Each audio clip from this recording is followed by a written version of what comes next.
everybody. So we're going to do a cool video on our new little baby. This is our Woma Python. So we're gonna check her out. I believe we said she might be a girl. So Woma Pythons are from Australia. They're actually endangered and critically endangered in certain parts of Australia. So they're endangered in certain parts, critically endangered in others. What's really cool about them is they have the beautiful faces, and they have perfectly symmetrical scales on the top of their head. They also have on their tail, so their tail, they actually use it as like a little, almost like a worm to attract the animals that they're wanting to get. So they'll wiggle it around to try to encourage the animals to come out and attack them so that they can attack them. They do strike, however, a lot of the times they burrow. They're also called a sand python. Right, it was a sand python. Sand python. And so they'll burrow into the sand and make holes themselves, and they use their head as like a shovel.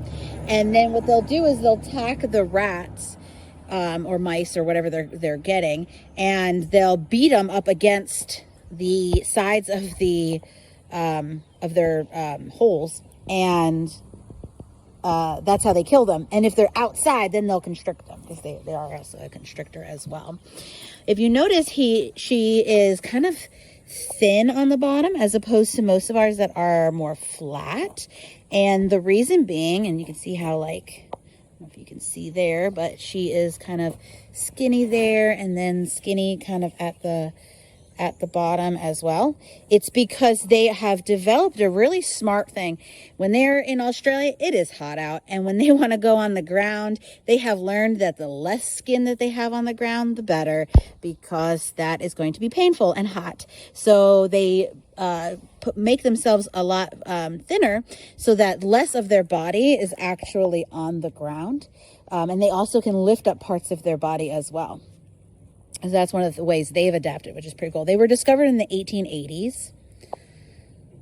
Not many people, I don't believe they import them anymore. I believe they're all domestic because they're all domestically bred because of the critically endangered. However, they are super popular here, and they're plentiful here. So they're not endangered anywhere in the United States because they don't come from the United States. So they're only endangered in their locale. She will get to be close to the size of a ball python, about, I believe it's 4 to 5 feet. Let's see.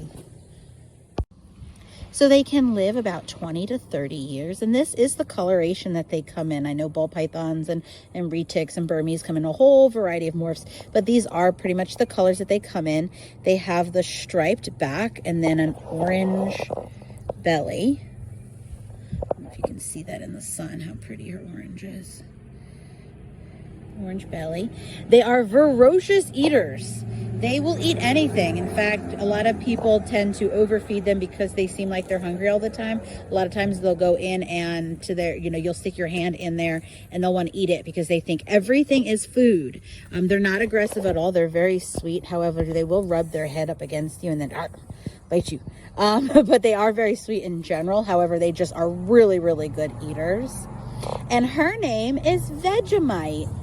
If anybody doesn't know what Vegemite is, it is a kind of paste that Australians put on everything.